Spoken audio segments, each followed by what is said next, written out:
Muy buenas tardes a todos los que nos acompañan a este webinar. A nombre del Centro de Capacitación CARSO, les damos la más cordial bienvenida. Mi nombre es Juan Antonio Rico Gámez, soy el coordinador del Centro de Capacitación CARSO Guadalajara.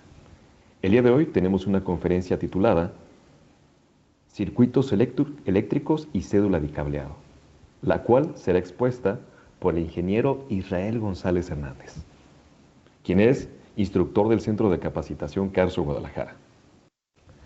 Bienvenido, Israel. Muchas gracias, Al final de Toño. la presentación, les daremos un pequeño espacio para realizar las preguntas y respuestas acerca del tema, por lo que les pedimos colocar su nombre. De esta manera las contestaremos adecuadamente.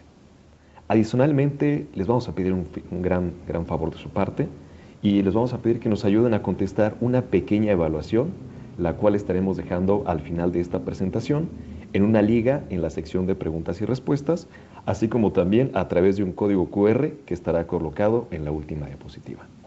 Sin más que decir, Israel, bienvenido y muy buenas tardes.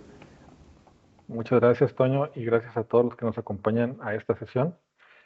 Y como bien lo dice Toño, nuestro tema el día de hoy es circuitos eléctricos y cédulas de cableado. Es un tema que ya habíamos expuesto en meses anteriores, pero creo que no lo habíamos expuesto a público general, sino que habíamos expuesto esto a alguna empresa. Espero que sea de su interés. Es algo muy general y nos vamos a enfocar básicamente solamente en esto, en la explicación de lo que son los circuitos eléctricos, sus formas de conectarlos y también en lo que es los componentes de un plano eléctrico, pero de los componentes solamente la parte de la cédula de cableada. Bueno, comencemos entonces, si les parece bien, y vamos a empezar definiendo lo que es un circuito eléctrico. Antes de definir lo que es un circuito eléctrico de una manera muy técnica, déjenme decirles que básicamente un circuito eléctrico es el camino que nosotros le brindamos a la energía eléctrica por donde va a pasar para poder hacer una actividad. Y en muchas ocasiones tenemos que ejemplificarlo con algo que sea cotidiano para nosotros, algo fácil, algo sencillo. Y esto es el agua. Los sistemas hidráulicos son de un uso muy constante para cualquiera de nosotros como seres humanos y tienen una similitud muy tremenda con lo que es la electricidad. Así que si me acompañan con su vista, voy a tratar de explicarles esto. Voy a usar un puntero y vamos a poder observar que aquí tenemos un sistema hidráulico que está constituido por una bomba, por una tubería, por lo que es una llave de paso, una rueda hidráulica. En el camino al regreso de lo que es la fuente está un caudalímetro y tenemos también un manómetro. Básicamente lo que tenemos es un circuito hidráulico cerrado, en donde la bomba va a empujar el agua a través de la tubería y va a generar la fuerza o presión necesaria para que se mueva de un punto a otro. ¿Que se mueva qué? Pues esa agua. Posteriormente aquí vamos a encontrar la llave de paso que lo que va a hacer es permitir el paso o el no paso del agua, o sea, el flujo o el no flujo del agua. Y tenemos que tener aquí una consideración más. La tubería es una parte importante porque dependiendo de qué tamaño tengamos la tubería, va a ser qué tanta cantidad de agua podamos transportar y dependiendo de qué tan gruesa sea la pared de la tubería, será qué tanta presión podamos llevar, presión de agua. En lo que respecta a la rueda hidráulica, es la ejemplificación de un trabajo. En este caso, seguramente estaría acoplada a algo para que hiciera una actividad. O sea, sería la finalidad del por qué movemos esa agua, ¿no? Y regresando nuevamente por lo que es este circuito de hidráulico, vamos a encontrar un caudalímetro que te va a indicar la cantidad de agua circulada ahí a través del tiempo. Y por último, vamos a encontrar un manómetro diferencial que te va a indicar la presión del agua. Entonces aquí hay dos conceptos, presión y la cantidad de agua que se va a mover a través del tiempo. Y esos dos conceptos son similares acá a la electricidad. Vamos a ver ahora el dibujito de abajo, en donde tenemos un generador eléctrico, tenemos los cableados, tenemos el interruptor, la lámpara, el amperímetro y el voltímetro. Bueno, el generador es el que da la fuerza o presión necesarias para tener un flujo de corriente eléctrica en el circuito. Pero para que esos electrones de ese circuito se puedan mover, tiene que haber un camino que lo da el alambre, el cable o el cordón, que en este caso son materiales que usamos nosotros. Más sin embargo, va a tener también ahí un detalle. Dependiendo de qué tan grueso sea el cable, va a ser qué tanta corriente pueda transportar. Y dependiendo de qué tan grueso sea el aislamiento o qué tan especial sea, va a ser la cantidad de voltaje que puede soportar. Bien, que es muy similar a lo que es la tubería, ¿no? Y en lo que es el interruptor, es un dispositivo que simple y sencillamente va a permitir interrumpir o restablecer una corriente eléctrica. Es la única finalidad que tiene. Y la lámpara, pues es el elemento que vamos a encender, es la razón del por qué tenemos esa electricidad ahí. Y pues aquí se puede, obviamente, intercambiar esa lámpara por cualquier cosa.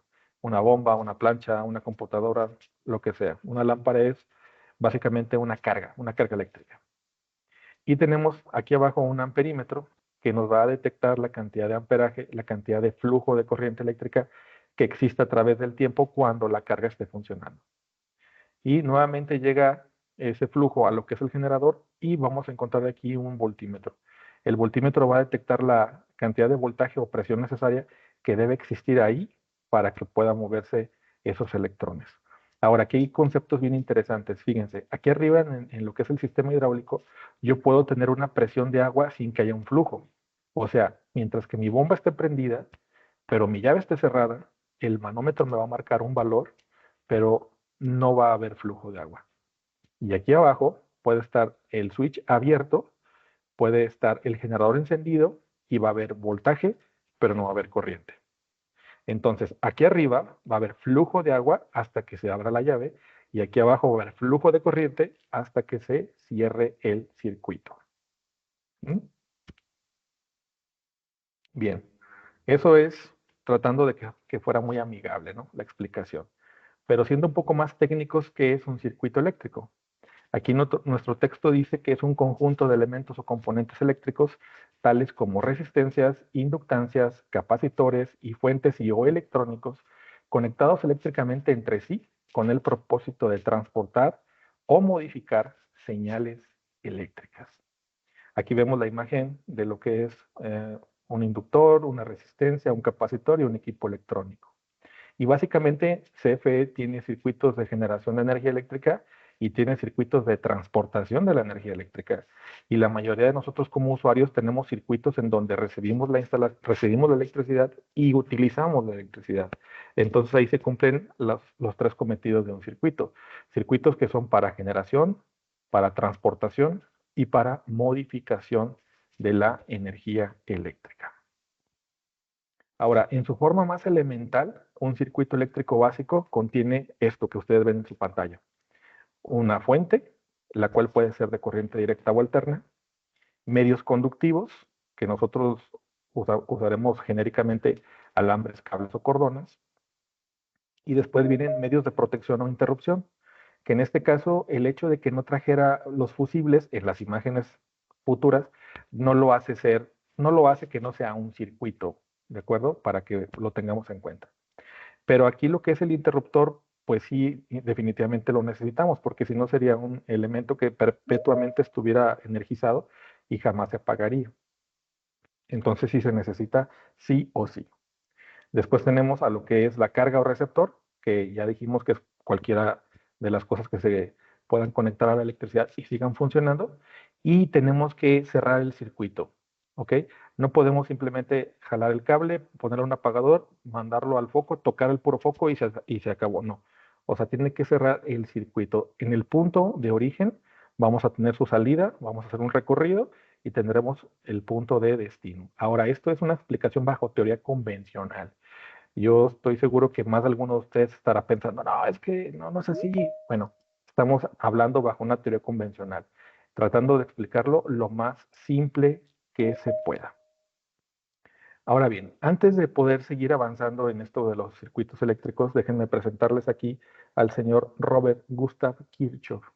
Este señor todavía era un estudiante cuando promulga las dos leyes que rigen la conservación de las corrientes y las conservaciones de los voltajes. Pero este señor Gustav Kirchhoff establece estas leyes hablando de un término que necesitamos conocer, el cual se llama nodo, también llamado en algunas definiciones como punto. Entonces, la palabra punto o nodo es algo que debemos de conocer previamente a lo que es la ley de Kirchhoff. Y bueno, la siguiente lámina exactamente habla de eso. Bien, ¿qué es genéricamente? ¿Qué es genéricamente un nodo? Pues un nodo es la unión de dos o más elementos en un mismo punto. Eso es lo que es un nodo en electricidad. Ahora, si ustedes me acompañan a la figura de la izquierda, tenemos uno, dos, tres, cuatro, cinco elementos dibujados de manera abstracta, todos unidos en un solo punto. Por tanto, eléctricamente hablando, decimos que ahí hay un nodo, porque sabemos que un nodo se traduce como la unión de dos o más conductores o elementos eléctricos. Pero, aquí viene un pero, también hay una forma de expresar a los nodos de manera distribuida. Ahora, leemos el texto de la derecha. Dice, en muchos casos, en muchos de los casos, la diferencia de potencial entre un punto de una pieza de metal, como el cable de cobre, y la tensión de otro punto de la misma pieza de metal es tan pequeña que muchas veces es considerada insignificante. Así que el metal puede ser considerado como parte del nodo. O sea, esta es una explicación acorde a un nodo distribuido. Ahora, si ustedes me favorecen con su atención, aquí en la imagen de la derecha, en la parte de abajo, se van a dar cuenta que tenemos una fuente de alimentación de corriente directa con su polaridad positiva y negativa. Tenemos uno, dos, tres, cuatro resistencias, pero tenemos colores definidos. Aquí tenemos un color verde, aquí tenemos un color azul y aquí tenemos un color rojo. Lo que significa es que si yo estuviera generando un análisis de estos nodos a través del nodo distribuido, toda la parte verde se considera un nodo, la parte azul otro nodo y la parte roja otro nodo.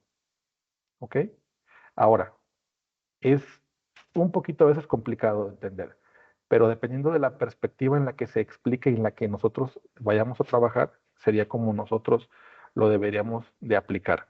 Si por ejemplo a mí me dicen, oye, la aplicación de los nodos va a ser convencional, va a ser simplemente con bolitas, entonces yo diría uno, dos, tres, cuatro, hay cuatro nodos. Pero bajo la consideración de los nodos distribuidos, yo veo aquí un nodo, dos nodos y tres nodos. ¿Ok? Pero entonces, ¿qué es un nodo? Es la unión de dos o más conductores o elementos eléctricos. Pero bueno, nosotros en electricidad aplicamos las leyes de Kirchhoff, a veces de aquí, miren, no se me mortifiquen, ¿verdad? A veces dicen, no, no, no, pero este, los nodos, bueno, tranquilos. En electricidad, claro que sí lo vemos, pero se aplica mucho más en la electrónica. En electricidad sí se aplica, definitivamente que sí, pero si somos operativos y no estamos en lo que es la distribución de energía eléctrica o revisando lo que son nodos de media tensión o demás, bueno, pues a lo más seguramente vamos a estar en la figura de la izquierda, ¿verdad? Bueno, para que igual no se me mortifiquen. Ahora, vamos a explicar de una manera sencilla lo que es una primera ley de Kirchhoff usando el término de los nodos también. Aquí dice nuestro texto, en cualquier punto de un circuito, la suma de las corrientes que llegan al punto es igual a la suma de las corrientes que salen del punto. Bien, habíamos dicho que la palabra punto o nodo, pues es algo similar, no es una palabra sinónima. Así que vamos a leerlo nuevamente. Dice, en cualquier nodo de un circuito, la suma de las corrientes que llegan al nodo es igual a la suma de las corrientes que salen del nodo. Básicamente lo que significa aquí es que toda la corriente que entra tiene que salir. Es algo simple y sencillo de entender. Entonces, en el ejemplo de la izquierda podemos observar un cable que entra con una corriente 1 y un cable que sale con una corriente llamada 2. Y este punto, el punto o nodo que tenemos aquí como importante, es el que determina la ley, ¿no? Dice aquí entonces la ley que todo lo que entra, la suma de todo lo que entra es igual a la suma de todo lo que sale. Como solamente entra uno y como solamente sale uno, pues entonces matemáticamente yo diría que I1 es igual a I2. Si yo quisiera comprobarlo con números y yo le estableciera aquí un valor de 10 amperes, bueno, pues estos 10 amperes que entran son los mismos 10 amperes que deberían salir. A eso se refiere la primera ley de Kirchhoff. Ahora, veamos otro ejemplo. Tenemos una corriente 1 que entra a un nodo, pero esta se deriva en dos diferentes corrientes, una corriente llamada 2 y una corriente llamada 3. Entonces, matemáticamente lo que yo puedo entender es que la corriente 1 es igual a la suma de la corriente 2 más la corriente 3. Así que si yo le estableciera aquí un valor, por decir 20, aquí en la entrada 20, y yo le estableciera un valor acá de 5 en la corriente 2, pues obviamente que para que fueran 20 y teniendo 5 de este lado, aquí la corriente 3 serían 15. Y por tanto entonces todo lo que entra es igual a todo lo que sale. Último ejemplo, tenemos dos corrientes entrantes y dos corrientes salientes. Entonces tenemos una corriente 1 más corriente 2 sería igual a una corriente 3 más una corriente 4. Esto es la primera ley de Kirchhoff. Pero lo más seguro es que digan, bueno, pues si a mí, ¿cómo me va a servir esa primera ley de Kirchhoff en un circuito eléctrico real? ¿Verdad? ¿Cómo yo lo aplico? Y entonces quiero que veamos una figura, ¿sale? En muchas ocasiones nosotros tenemos situaciones eléctricas en donde tenemos que aplicar las leyes y a veces las aplicamos sin saber que las estamos aplicando y a veces las aplicamos bien. Y bueno, vamos a suponer lo siguiente. Tenemos un servicio eléctrico, tenemos nuestro tablero de seguridad, de switch, y luego tenemos nuestro tablero de pastillas, que es un secundario. Aquí tenemos el primario, aquí tenemos el secundario. Y tenemos dos circuitos, esencialmente un circuito de fuerza y tenemos un circuito de alumbrado. Ahora, fíjense lo que pasa con las leyes de Kirchhoff. Yo llego aquí a mi origen, tomo mi equipo de medición y lo que voy a hacer es medir el valor de entrada. Seguramente les habló un cliente y les dijo que tienen algún problema eléctrico. Entonces ustedes van y hacen su primera medición aquí en la entrada. Esa primera medición les va a dar un valor cualquiera, ¿no? Vamos a suponer que les da un valor de 20 amperes. Entonces, aplicando las leyes de Kirchhoff, decimos que todo lo que entra es igual a todo lo que sale. Y por tanto, yo tendré que medir mis circuitos aquí de fuerza, mis circuitos de alumbrado, siempre y cuando estén encendidos, obviamente. Y la suma de esos circuitos individuales me debería de dar los 20. Obviamente pueden pasar diferentes escenarios. Uno de los primeros escenarios es, oye, 20 de entrada, 20 de mis dispositivos. Entonces, ya encontré todo lo que entró, todo lo que salió, ya lo encontré. Otro escenario pudiera ser en donde tú de repente miras tus 20 en la entrada, pero por más que buscas, no encuentras los 20 acá en tus cargas. Encuentras probablemente 18. Lo que significa es que por ahí quedan 2 amperes volando. Y esos amperes que están quedando volando pueden haberse ido por una fuga o pueden estar siendo robados, que digo, suele suceder, por algún vecino que hizo alguna conexión apócrifa por ahí y se están desviando 2 amperes a la propiedad de él, bajo tu costo, obviamente, que eso es la parte negativa, ¿no? Y bueno, ahí estás aplicando las leyes. Tú estás observando que hay un valor que no es correcto. Tienes 20, pero no encontraste los 20. Y esos 2 amperes te representan 250 o poco más, poco menos watts que están consumiéndose permanentemente.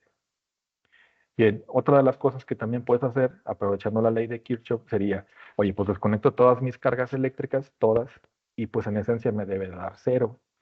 Así que si yo tomo y me da cero, significa pues que obviamente no tengo una fuga, por lo menos no directamente, pero puedo estar tomando con el equipo de medición este valor y de repente encontrar esos 2 amperes por ahí volando, ¿no?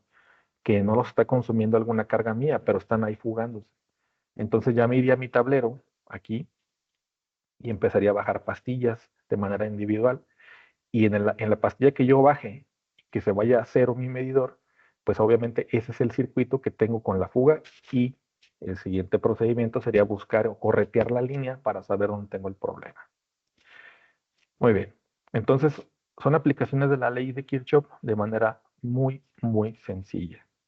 Y bueno, probablemente no lo sepan, pero los medidores en la actualidad ya están migrando de análogos a digitales y en esta parte que tenemos aquí chiquita abajo de la numeración hay una especie como de indicador que va cambiando la iluminación esta parte de LCD y eso te indicaría pues que hay un consumo más allá del valor numérico que tengas. Es como un disco digital. Ahí te va a decir, oye, ¿se mueve? Ah, significa que está existiendo un consumo en ese momento. ¿Vale? Bien, ahora vamos sobre la segunda ley de Kirchhoff. Aquí dice el texto, en cualquier circuito cerrado, la suma de las tensiones eléctricas de los elementos pasivos de un circuito, como son los conductores y las cargas, es igual a la del elemento activo o fuente de alimentación. Muy bien. Básicamente significa que si tú tienes un voltaje X, ese voltaje X se va a dividir entre las cargas y los cables. Pero cuando tú sumes esa caída de tensión que hay en todo el circuito, en las cargas y los cables, te va a dar la misma del elemento activo o fuente. Ahora veamos el diagrama. Tenemos dos pilas. Tenemos tres resistencias. Cada resistencia tiene un valor: 10 ohms, 20 ohms y 30 ohms. Nos está dando un valor de voltaje de 12 voltios y una corriente de 0.2 amperes. Bueno, si yo quisiera sacar obviamente mi voltaje individual, aquí ya lo tengo resuelto, pero si yo lo quisiera sacar individual, tendré que aplicar mis fórmulas. Entonces, aplico mis fórmulas, tomo el valor que tengo aquí con la corriente que tengo acá y me va a dar, perdón, la resistencia que tengo aquí con la corriente que tengo acá y me va a dar este valor, ¿sí? Así que una vez que ya tenga esos valores ya individuales, que en este caso es 2, 4 y 6, me vengo a esta otra equivalencia y digo que el voltaje de la fuente es igual al voltaje 1 más el voltaje 2 más el voltaje 3. O sea, ¿a qué cosa? A las tensiones de los elementos pasivos. Por tanto, 12 volts, que son mi origen, es igual a 2 que están aquí, a 4 que están acá y a 6 que están acá. Por tanto, 12 es igual a 12. Aquí podemos ver entonces que el voltaje no se perdió. Ahí está en el circuito, pero no se evapora, no se pierde, no se elimina. Bueno, pues vamos otra vez a lo que es una situación práctica y real y verdadera de la ley de Kirchhoff, de la segunda ley de Kirchhoff o conservación de la tensión. Bueno, lo mismo, tenemos un medidor, tenemos un tablero de seguridad, tenemos un tablero secundario y tenemos un circuito de fuerza.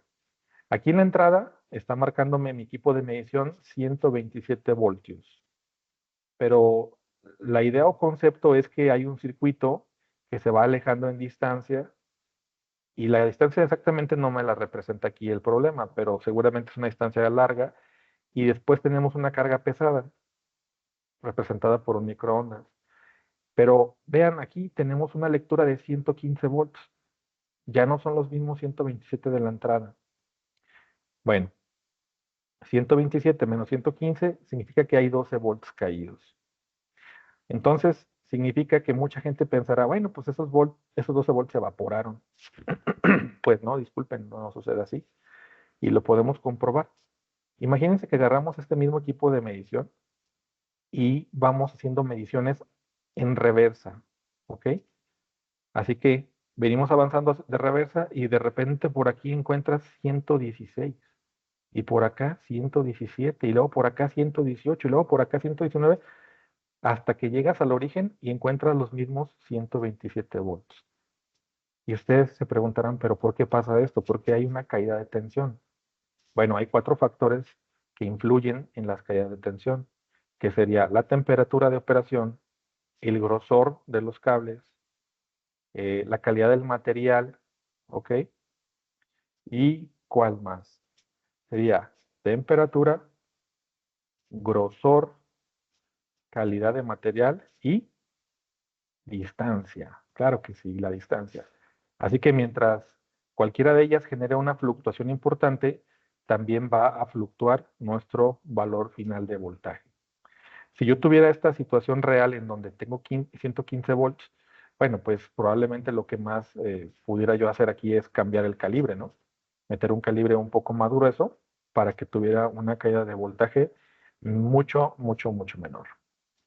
Ok, pero entonces aplicando la segunda ley de Kirchhoff, podemos decir que ahí está ese voltaje. No me es útil, está caído, pero ahí está. Bien, ahora, los circuitos eléctricos se pueden conectar de diferentes formas. Y aquí traté de buscar imágenes sencillas que no les causaran conflicto, pero tengan en cuenta que también estas conexiones aplican para casa, ¿de acuerdo? Hay conexiones llamadas simples, hay conexiones llamadas series, hay conexiones llamadas paralelas y hay conexiones llamadas mixtas. Nuevamente, simple, serie, paralelo y mixto. Vamos a platicar un poquito de cada una de ellas. ¿Cuándo decimos que un circuito es simple? Bueno, posee una sola carga. Es un solo foco, es una sola plancha, es una sola cosa que conectas. Una sola cosa. La corriente en el circuito, en cualquier parte donde la quieras medir, va a ser la misma. Y el voltaje también va a ser el mismo en cualquier parte que tú quieras medirlo. Y podemos resolver esos circuitos aplicando fórmulas, fórmulas de las leyes de Ohm, por ejemplo. ¿Ok? Y aquí en la figura de la derecha pueden darse cuenta que hay una batería, pasa por un pequeño fusible, que en las imágenes futuras seguramente no lo tiene, no hay problema. Llega a lo que es el interruptor, pasa por la lámpara y cierra su camino nuevamente en la batería. Y por tanto, solamente hay una carga y por tanto la conexión se llama simple. ¿Ok? Ahora, la siguiente conexión se llama serie. ¿Y cuando un circuito está en serie? Bueno, vean la imagen. En la anterior, voy a regresarme un poquito, solamente hay un foco. Pero acá hay dos focos. Y si lo vemos representado en la imagen de la derecha, aquí hay tres resistencias, pero dependen una de la otra. Así que, ¿cuáles son las características de los circuitos en serie? Bueno, posee dos o más cargas. El hecho que sea dos cargas no lo hace automáticamente serie, sino la forma en la que están conectados. Más sin embargo, el circuito serie más pequeño siempre es de dos cargas. Bien, después dice que la corriente es la misma en cualquier parte del circuito, así que si yo tomara mi amperímetro y midiera aquí, o midiera de este lado, o midiera por acá, me daría el mismo valor. Bien, dice que el voltaje se divide entre el número de cargas, por tanto, si este batería es de 9 volts, bueno, pues resulta de que yo estuviera dividiendo mi voltaje, tal vez no simétricamente. Si los focos son idénticos en su valor de potencia, sí se divide simétricamente. Pero pudiera aquí ser, no sé, 4 y 5 o 3 y 6. ¿Ok?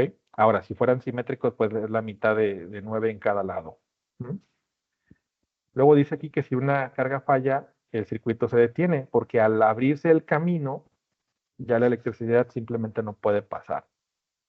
Y también dice que la resistencia total del circuito sería la suma de las resistencias individuales, o sea, R1 más R2 más R a la N. Así que si yo quisiera saber cuál es el valor de resistencia de este circuito, tendría que saber el valor individual de este foco de la izquierda y de este foco de la derecha. Hacer la suma y ese sería mi valor de resistencia total. Y por último, esta indicación de abajo que dice que I es igual a V sobre R, es la indicación de que podemos resolver este tipo de circuitos, este tipo de conexiones, usando fórmulas, ley de Ohm o de corriente alterna en su caso. Ahora, circuito paralelo. Ah, caray, vean aquí un detalle. Son los mismos dos focos, pero el acomodo de los focos es diferente. Vuelvo a regresarme a la imagen anterior. Vean cómo aquí solamente llega la parte activa una vez de lo que es salir del apagador. Después hay un puenteo y posteriormente cierra su camino a lo que es la pila o batería. Y acá salimos de la pila o batería, llega al apagador y en cada lado le llega la parte activa y en cada lado le llega la parte negativa. Ok, así que bueno, en este caso tenemos la representación de dos focos, pero a la derecha tenemos la representación de tres resistencias en paralelo. ¿Ok? En paralelo. Así que puede haber dos cargas conectadas en paralelo o n cantidad de cargas. ¿Qué características tienen los circuitos en paralelo? Bueno, pues poseen dos o más cargas. La corriente se divide entre las cargas del circuito. O sea que si yo aquí hago una medición de corriente y las tres cargas estuvieran encendidas, estoy revisando aquí la suma prácticamente de esas tres cargas. Pero si yo hago una medición en este punto, o en este punto, o en este punto, me diría solamente el valor individual de cada una de ellas. Aquí dice el voltaje es el mismo para las cargas, y esto es por concepto, ¿de acuerdo? Significa que si aquí la batería fuera de 9 y yo midiera de este punto a este punto, me daría 9, o de este punto a este punto me daría 9, o de este punto a este punto me daría 9. No son 9 por 327, ¿de acuerdo? Son 9 en cada uno por concepto. Luego, ¿qué más dice? Si una carga falla, las demás no se ven afectadas. De acuerdo. Imagínense que se funde el foco número uno. ¿Sí? Se funde el foco de arriba. Pues los otros dos focos van a seguir funcionando, sin problema alguno. Y va a pasar lo mismo con los demás. ¿Por qué? Porque mantienen de manera individualizada su camino. Y esto va a permitirles que las otras cargas que no estén dañadas sigan funcionando. Ahora, con respecto a la resistencia, hay una diferencia. La otra solamente era sumar y sumar y sumar. Pero aquí es el inverso de la suma de los inversos. Básicamente es una operación matemática que dice que R total es igual a 1 sobre 1 de R1 más R2 más R a la N. Así que ocuparíamos tener los valores de resistencia, meterlos aquí en esta pequeña formulita y aplicar la fórmula. Y listo. ¿Sale? Y nuevamente la indicación de que I es igual a B sobre R y por tanto tenemos aquí la resolución a través de las fórmulas de la ley de Ohm o de corriente alterna. Y por último, lo que son los circuitos mixtos son aquellos que poseen tres o más cargas. Si ustedes observan aquí ya son tres cargas, pero ojo, una o varias cargas de estas pueden estar tanto en serie como paralelo. Eso es lo que lo hace mixto. Aquí dice el texto que la corriente y el voltaje se analizan según sea su conexión. Si una carga falla, todas las demás se ven afectadas. La R total no tiene una fórmula mixta, por lo que se resuelve con la simplificación de circuitos en serie y paralelo. Y también se puede resolver usando fórmulas. Fórmulas donde vamos a usar la ley de Ohm o leyes u otras leyes o fórmulas de corriente alterna. Ahora, hablando de lo que es la equivalencia de lo que son las resistencias de los circuitos, solamente como un recordatorio, cuando hablamos de circuitos en serie son sumas y cuando hablamos de circuitos en paralelos son operaciones matemáticas llamadas inversos. Más sin embargo, cuando estemos ya aplicándolos, será indispensable ver el acomodo o cómo están las cargas antes de simplemente hacer la operación numérica, porque nos podemos ir con la finta, vulgarmente dicho. Miren, aquí por ejemplo tenemos tres cargas y una es de 10, otra es de 5 y otra es de 15, pero la clave es ver cómo están conectadas. ¿Están en paralelo o están en serie? Bueno, pues están en serie, ¿verdad? Están dependiendo una de la otra. Así que la resolución sería simplemente sumarlas. La resistencia equivalente sería igual a la suma de la uno más la 2 más la 3, que en este caso los valores son 10, 5 y 15. Pues es 10 más 5 más 15 igual a 30. Ahora vean la imagen de la derecha. Esta es una imagen equivalente. Tenemos el mismo circuito de 6 en su voltaje, pero ahora tenemos un circuito de 30. Bueno, una carga específicamente de 30. Y si quisiera yo sacar su potencia o su corriente, bueno, pues yo utilizaría estos dos valores para sacar esos datos. Ahora, en el caso de que quisiéramos hacer un ejercicio en paralelo, vean cómo están ya las cargas. Están representadas que a cada una le llega la parte positiva de la pila y a cada una le llega la parte negativa. Y son las mismas 10, 5 y 15 que pudiéramos haber visto en las otras operaciones. Pero bueno, pues aquí se trata de forma diferente, ¿no? R total es igual a 1 sobre 1 de R1 más 1 sobre de R2 más 1 sobre 1 de R3 más 1 sobre 1 de R a la N. Haciendo la sustitución matemática, me quedaría un valor de 2,73. Y aquí solamente como una comprobación matemática, como un candado matemático, yo vengo a mis cargas y veo los valores 10, 5 y 15. El valor más chico es 5. Y una regla matemática me dice que la resistencia total de un circuito en paralelo debe ser menor a la del menor valor de las cargas que se están metiendo al cálculo. Así que, ojo, la más chica es 5 y por tanto 2,7 es más chico que 5. Si aquí en este cálculo me hubiera dado automáticamente un valor de 7, 8, 9, ya estoy mal. Matemáticamente yo ya estoy mal. ¿Sale? Ahora, una resistencia equivalente en circuito mixto se resuelve siempre de la parte opuesta de lo que es la fuente o batería hacia el interior. Y tú tienes que observar cómo están las cargas, si están en conexión serie o paralela, y irlas simplificando. Por ejemplo, en esta imagen de la izquierda yo observo que estas dos están en paralelo, pero esta está en serie con estas dos. Así que lo primero que haría yo es simplificar estas dos, hacerlas equivalentes. Y aquí hago ya una equivalencia en la imagen de la derecha.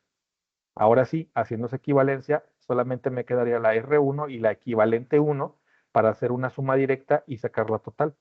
Una vez que yo lo haya hecho, miren, vean la imagen de abajo.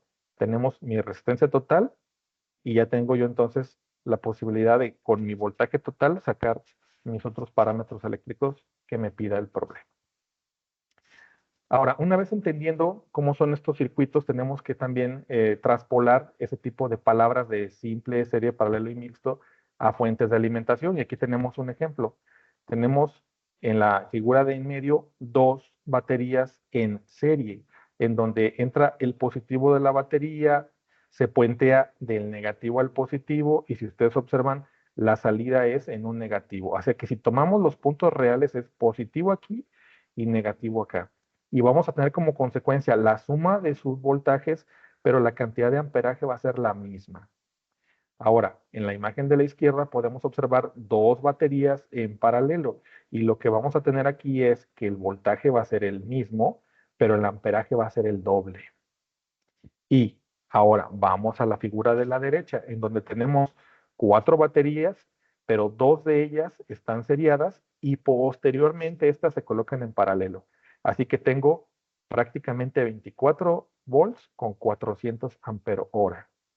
Aquí tenemos básicamente la explicación de, mira, aprendemos lo que es simple, serie, paralelo y mixto en cargas, pero esa información cuando ya la comprendes la traspolas a fuentes de alimentación o a controles. Esto es un ejemplo de fuentes de alimentación. Ahora, esto es un ejemplo en controles. En la imagen de la izquierda podemos tener dos switches o dos apagadores en serie, lo que significa invariablemente que para que la lámpara 1 prenda, necesitas tener los dos switches activados. Pero en la figura de la derecha podemos observar que están en paralelo. Así que si tú accionas este de arriba o este de abajo, cualquiera de los dos va a encender el foco. ¿Ok? Entonces aquí es la importancia de entender el concepto de simple, serie, paralelo y mixto, porque no solamente entra para cargas, también entra para lo que son fuentes y para lo que son controles. Bien, ahora entremos un poquito a lo que son los circuitos monofásicos y trifásicos. Bueno, en corriente alterna, ya pasando específicamente a esta corriente alterna que manejamos en las casas, los comercios y las industrias, podemos tener una o más fases. En circuitos de corriente alterna monofásicos tenemos una línea activa y una línea no activa. Más sin embargo, aquí también tenemos el concepto de monofásico a 220, teniendo dos líneas activas y una línea neutra. Bien, aquí yo sé que seguramente se van a confundir un poquito, pero tratando de no hacer demasiada polémica, por lo menos en esta explicación, déjenme decirles que solamente hay sistemas monofásicos y trifásicos, nada más. Y los monofásicos son a 127 tomando una fase y un neutro, o a 220 tomando una fase 1 y una fase 2. Cuando ya son trifásicos, se tomarían las tres fases. Y por tanto, tendríamos una onda senoidal por cada línea activa. En el caso de las trifásicas, vemos las tres señales, pero cada una de estas señales está separada entre sí 120 grados eléctricos una de la otra. Están desfasadas. Por lo tanto, entonces, el que yo tenga una o dos o tres líneas diferentes me genera entre ellas una diferencia de potencial, la cual puedo utilizar para prender mis equipos eléctricos.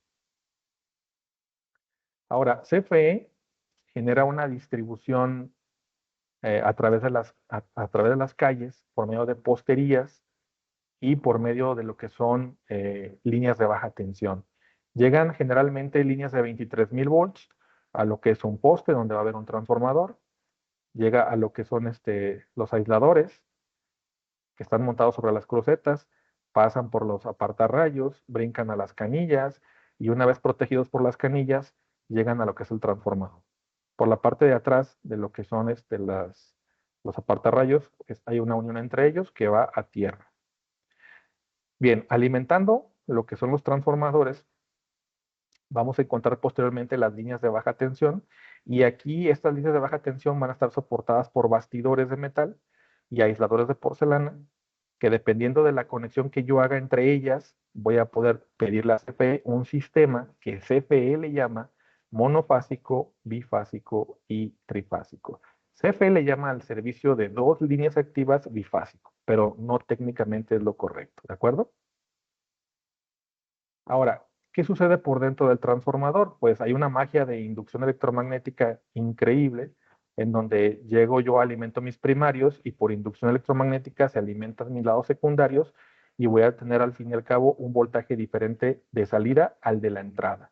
CFE genera una distribución delta estrella de 23 kV a 220 y 127 volts en estrella. Y si ustedes me ayudan con con su vista a la imagen de la derecha, se van a dar cuenta que aquí tenemos ya una distribución, un acomodo en estrella, en donde el neutro nace de este punto en común de los tres embobinados de mi transformador, porque CFE transmite solamente en fases, en conductores activos, no en conductores no activos, ¿sale? Así que el neutro nace de la configuración en estrella del transformador. Y la combinación que yo haga con esos cables que yo tengo van a ser los voltajes que yo pueda tener. Entonces FE te dice, ok, escógele, hay sistema monofásico, bifásico y trifásico para casa habitación. Tú quieres monofásico, agárrate tu neutro y alguna de las fases. ¿Quieres bifásico? Te doy dos fases, cualesquiera que sea, y te doy tu neutro. O quieres trifásico, te doy tus tres fases y tu neutro. Y nosotros con ello vamos a poder tener voltajes de 127, 220 a dos fases o 220 a tres fases y a dos fases, dependiendo del sistema que quieras contratar. No se mortifiquen si ustedes contratan mono biotri, lo que les cobran a ustedes es la potencia consumida por el lapso de tiempo utilizado, no el número de líneas que lleven, ¿sale? Bien, ahora vamos a pasar a lo siguiente, planos eléctricos. Ya estamos en la recta final, ¿sale? Bueno, un plano eléctrico es la representación de los diferentes circuitos que componen una instalación eléctrica, el cual define sus características y detalla los materiales y dispositivos empleados. La instalación eléctrica se puede representar sobre uno o varios planos diferentes. Por ejemplo, un plano puede tener los diagramas unifilares, las cédulas de cableado, los cuadros de cargas, las informaciones, los cuadros de firmas, los croquis de ubicación, la lista de materiales, la simbología y los planos eléctricos. Pero hay distintos tipos de planos, ¿eh? No solamente hay estos. Bueno, hay planos estructurales, hay planos de cimentación, hay diferentes tipos de planos. Este es el que nos corresponde a nosotros como eléctricos. Ahora, respecto a la simbología, quisiera ser claro. Bien, dice aquí en el texto que les coloqué, respecto a la simbología que se usa en los planos eléctricos, si bien existen documentos que hablan de ello, los símbolos no serán de carácter obligatorio a menos que se refieran desde una norma oficial mexicana. Así que ustedes le pueden poner el símbolo que ustedes quieran y si lo dejan representado en el cuadro simbólico, eso es lo que significa ese símbolo que ustedes usen en su proyecto, ¿ok? Algunas de las que tal vez usaremos como referencia son la IS 6617 o la NEMA ICS 19-2012 o aquí para México la NMXJ 136 ANSE 2019. Pero, ojo, esta es mexicana, pero es como una norma de referencia, no es obligatoria. Y estas, pues obviamente son americanas y estas son internacionales. Así que ninguna en la realidad son obligatorias para nosotros. Son prácticamente opcionales. Bien, una vez elaborados los planos y los diagramas del sistema, pues estamos listos nosotros para elaborar lo que son los trazos de las tuberías y llevar el alambrado de un punto a otro en el papel para posteriormente hacerlo de forma física. Y déjenme también comentarles que nosotros como electricistas deberemos de manejar estos trazos de forma curvas o onduladas desde un punto simbólico hasta el otro punto simbólico para que no se confundan con los planos arquitectónicos. En la realidad, probablemente tu trazo sea recto, pero en el papel lo vamos a manejar de una manera curva. ¿Ok? Esto es simple y sencillamente con esa finalidad, la cual es la de no confundirlos con los trazos arquitectónicos. Bien. Ahora, específicamente vamos a hablar de la cédula de cableado. Porque si ustedes observan, la cantidad de elementos que contiene un plano son bastantes y no nos da tiempo para poder en un webinar de 1 hora ver todos. Así que vamos a hablar de estos que son las cédulas de cableado. Bien, dice, en cuanto a las cédulas de cableado, se elaboran a partir de los diagramas esquemáticos. Su objetivo es listar e identificar cada cable sin importar si son muchos o pocos. Así que en la realidad, a la derecha podemos ver que hay trazos y que va un cable y que va otro y que va otro, pero a la izquierda vamos a generar una representación compacta de la cantidad de cables que realmente van en la realidad. Bien, ¿para qué sirve esto? Bueno, este documento facilita el trabajo de tendido y terminado de cables y ayuda en el levantamiento de materiales para comprar y manejar inventarios de una forma mucho más exacta. Y obviamente esto se puede vaciar en tablas de Excel. Igualmente facilita la solución de problemas y mantenimientos posteriores. ¿Y por qué sucede eso? Porque al llevarlo por escrito y al tenerlo documentado, es más sencillo que llegue esa persona al documento que tengamos como referencia y podamos revisarlo. Podamos revisar y lo que deba de existir ahí en el papel es lo que físicamente debe existir en la realidad. Bien, indicaciones directamente en los trazos de los planos serán a través de estas letritas, ¿sale? Vean, por ejemplo, aquí tenemos indicaciones de símbolos de salidas de incandescencia, de lámparas incandescentes, tenemos receptáculos, tenemos apagadores sencillos, 3 vías, etcétera. Y los trazos curvos me manejan los trazos de tubería que yo voy a realizar realmente.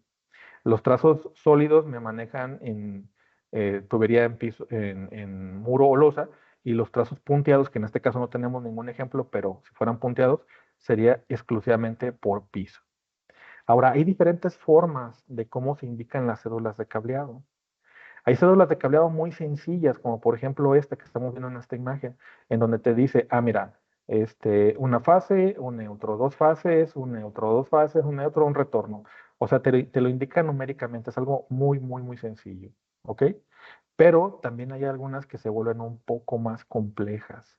Y esas más complejas ya tienen que ver con que tú coloques una letra o un número sobre directamente el trazo de los planos. ¿Ok? Y una vez que suceda esto, voy a tratar de hacer un acercamiento, y una vez que suceda esto, tú dices, ok, mira, aquí tengo yo una representación que me está indicando que hay una cierta cantidad de cables. A ver, vamos acá y buscamos el número 12. Oh, wow, ¿qué te dice el 12? El 12 redondo, porque si ustedes observan, hay redondos y hay de diferentes número de caras, ¿no?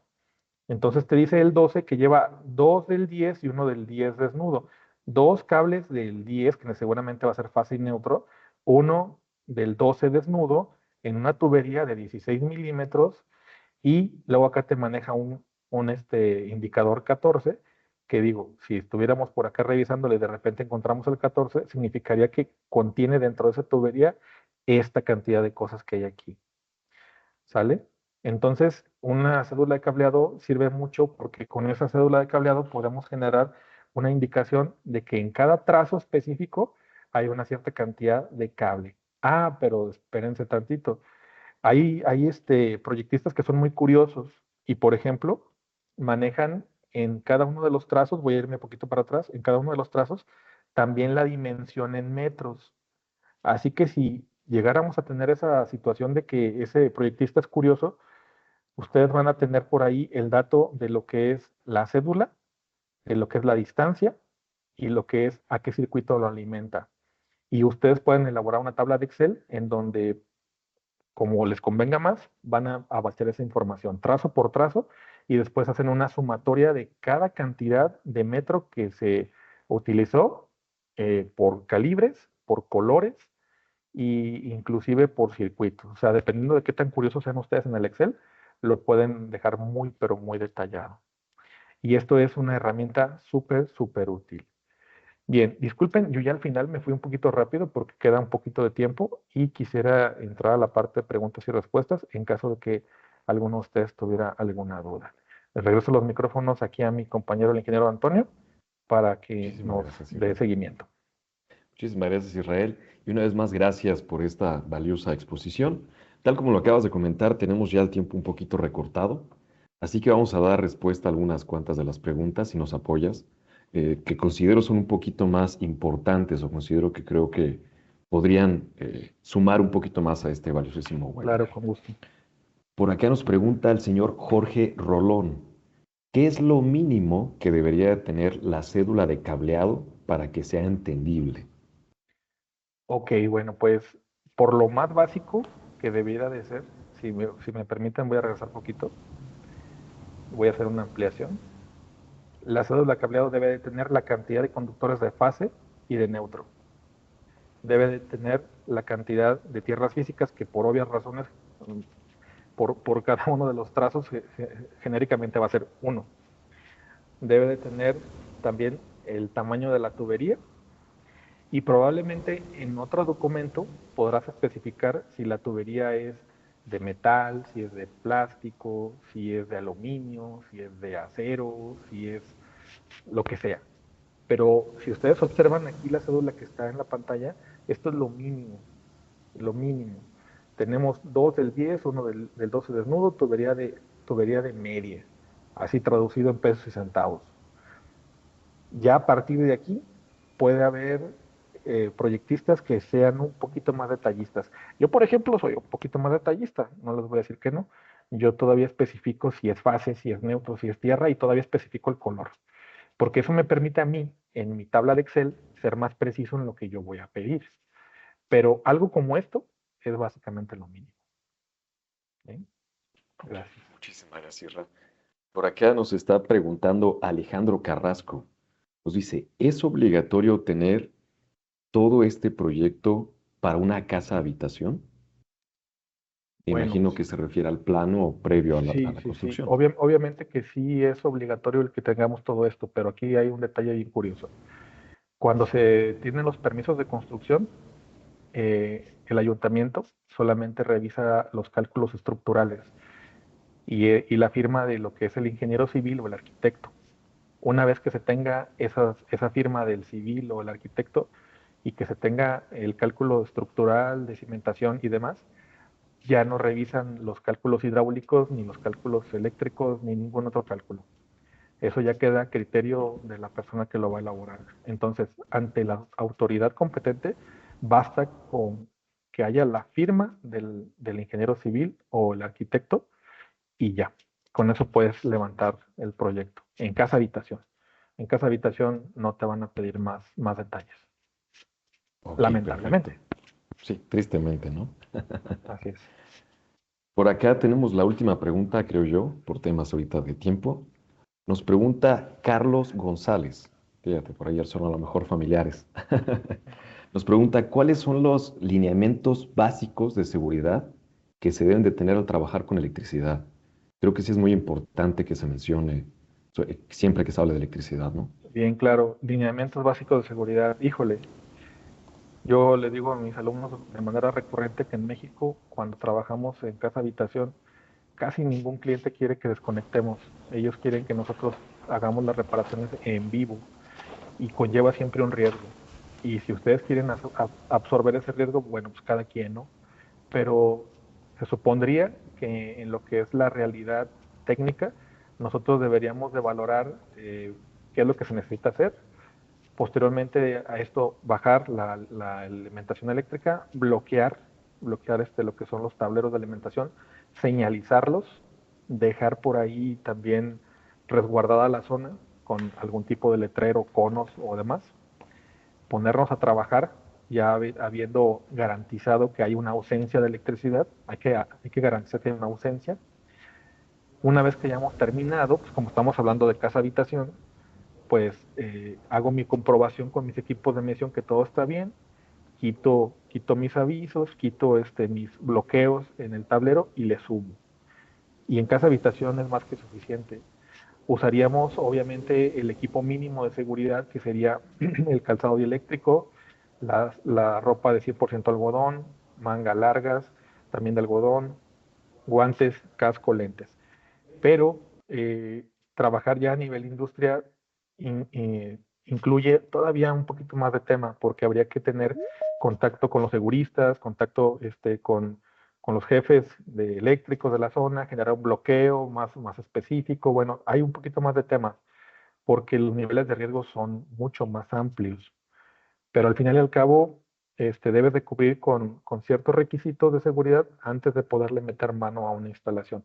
Ahorita tratamos de hacer un ejemplo totalmente de casa-habitación, pero definitivamente yo sugeriría es no trabajen con electricidad activa, usen su equipo de protección personal y si son ustedes personas que apenas están iniciando con el tema de la electricidad, no se sobreestimen. Es mejor a veces pagar un profesionista, un profesional del tema, a arriesgarse por ahí a pasar un mal rato, ¿verdad? Es mi punto de vista. Una cosa es que ya tengas capacitación y otra cosa es que tú le quieras mover sin el conocimiento adecuado. Pues claro que sí, pues muchísimas gracias, Israel. Una vez más, gracias por este muy interesante tema. Desafortunadamente ya no podemos contestar las siguientes preguntas. Sin embargo, si alguien tiene alguna duda que haya quedado por aquí flotando, les invito a hacerle llegar su duda vía correo electrónico al ingeniero Israel González, quien creo yo que amablemente les hará llegar una respuesta muy sólida. Y pues antes de despedirnos, me gustaría pedirles que, por favor, nos ayuden a contestar una pequeña encuesta, la cual les estaré dejando en este momento en la sección del chat de la reunión, así como también pueden ingresar a ella a través del código QR que están viendo en la siguiente lámina. De la misma manera, les comento que este material se estará subiendo a nuestras redes sociales, por lo que cordialmente los invitamos a seguirnos en ellas, tanto en Facebook, Twitter, bueno, X, antes Twitter, Instagram y YouTube, para que puedan revivir esta información por si alguna duda les quedó, por si algo no les quedó muy claro o por si quieren una vez más ver esta información, los invitamos a visitar nuestras redes sociales. Y sin más que agregar, a nombre del Centro de Capacitación Carso, les agradecemos a cada uno de ustedes su presencia en este webinar. Quedamos atentos a sus comentarios mediante nuestro correo electrónico. Muchas gracias a todos. Que tengan una excelente tarde. Muchas gracias a todos. El QR de la izquierda es de lo que es la aplicación para que nos califiquen y el QR que tenemos en la esquinita de abajo es para inscripción aquí en Guadalajara. Pasen excelente tarde. Ahí está mi correo electrónico. Muchas gracias. Hasta pronto.